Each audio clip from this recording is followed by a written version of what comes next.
Assalamualaikum warahmatullahi wabarakatuh. Perkenalkan, kami dari kelompok 1 yang menganggotakan saya Nurul Dayani dan rekan saya Desvita Siadari dan Evlalisa Maheswari.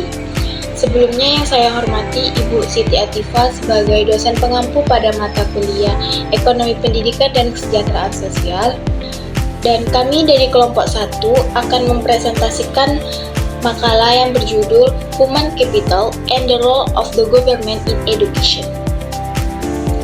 Baiklah, langsung saja. Yang pertama yaitu, dalam konsep human capital, manusia dianggap sebagai modal karena mutu modal manusia merupakan suatu komoditi yang dapat dihasilkan dan juga diakumulasi. Pengorbanan yang dikeluarkan baru dapat memberi hasilnya di masa yang akan datang. Oleh sebab itu, di sini digunakan istilah modal, yang mana sumber daya manusia yang sudah mengalami pengolahan lebih lanjut disebut sebagai modal manusia.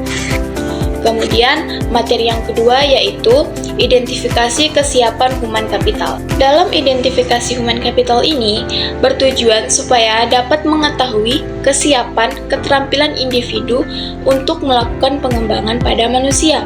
Proses individu ini meliputi strategic job families, yaitu menentukan pekerjaan-pekerjaan yang memiliki dampak yang tinggi terhadap strategi peningkatan kualitas.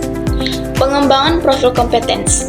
Pada tahap ini dirinci kebutuhan pekerjaan yang detail dan juga tugas-tugas yang mengacu pada profil kompetensi tertentu. Kemudian materi yang ketiga yaitu mengenai pengembangan human capital. Dalam pengembangan human capital ini terdapat dua kunci. Yang pertama yaitu manusia merupakan aset yang memiliki nilai yang dapat ditingkatkan melalui investasi. Kemudian kunci yang kedua yaitu kebijakan human capital yang harus sesuai dengan dukungan visi, misi, organisasi, core value, dan juga tujuan organisasi. Dalam pengembangan human capital, ini dapat dilakukan melalui yang pertama yaitu internalisasi corporate culture. Yang kedua yaitu memastikan pelaksanaan good corporate governance. Yang ketiga yaitu mengembangkan SDM profesional sebagai human capital yang produktif dan juga prudent. Yang keempat yaitu menciptakan pemimpin atau leader sebagai role model dan people manager. Yang kelima, menegakkan dan juga meningkatkan kepatuhan hukum. D. Pengukuran human capital. Pengukuran human capital merupakan suatu proses sistematis yang bertujuan untuk menilai potensi serta dampaknya terhadap kinerja suatu organisasi atau negara. Terdapat 3 tingkatan utama yang perlu diperhatikan dalam menetapkan ukuran agar human capital ini dapat diukur.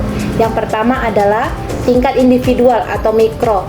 Pada tingkatan ini, pengukuran adalah pada karakteristik, kompetensi, dan kinerja individu dalam organisasi. Yang kedua adalah tingkat tim atau kelompok. Pada tingkatan ini, fokus pengukuran adalah pada dinamika, efektivitas, dan pada tingkatan kontribusi tim atau kelompok kerja dalam organisasi. Yang ketiga adalah tingkat organisasi atau makro. Pada tingkatan ini, pengukuran dapat dilihat dari dampak human capital terhadap kinerja organisasi secara keseluruhan. E. Potensi jumlah penduduk Indonesia. Yang pertama, Indonesia sebagai negara dengan populasi besar. Besarnya populasi serta distribusi yang tidak merata memunculkan berbagai tantangan kependudukan yang kompleks. Faktor geografis, tingkat migrasi, serta struktur demografi menjadi aspek yang perlu diperhatikan dalam pengelolaan penduduk guna mendukung pembangunan nasional. Yang kedua adalah pertumbuhan dan struktur kependudukan. Pada tahun 2013, jumlah penduduk Indonesia telah melampaui 240 juta jiwa dengan tingkat pertumbuhan sekitar 1,49% per tahun. Laju pertumbuhan ini dipengaruhi oleh angka kelahiran yang masih tinggi serta berkurangnya efektivitas program keluarga berencana. Yang ketiga adalah dampak jumlah penduduk terhadap perekonomian dan pembangunan. Besarnya jumlah penduduk berdampak langsung pada sektor pangan, kebutuhan lahan pertanian, serta keseimbangan impor dan ekspor bahan pangan. Yang keempat adalah peran pendidikan dalam pembangunan. Pendidikan memiliki peran penting dalam meningkatkan kualitas sumber daya manusia. Berdasarkan tingkat pendidikannya, penduduk Indonesia dapat dikategorikan sebagai berikut. Pertama itu, pendidikan dasar, contohnya SD, MI, dan SMP. Yang kedua, pendidikan menengah, contohnya SMA, MA, dan SMK. Dan yang terakhir adalah pendidikan tinggi, contohnya seperti diploma, sarjana, magister, spesialis, dan doktor yang diselenggarakan oleh berbagai institusi pendidikan.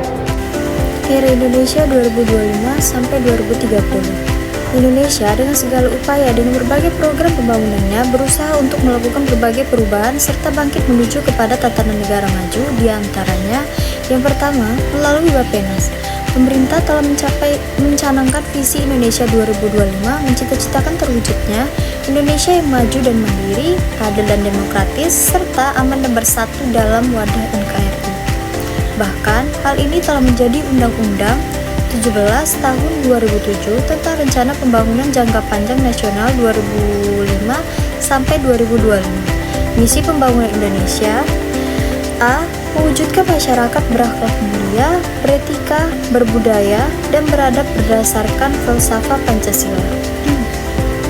B. Mewujudkan bangsa yang berdaya saing. C. Mewujudkan masyarakat demokratis berlandaskan hukum. D. Mewujudkan Indonesia aman, damai, dan bersatu.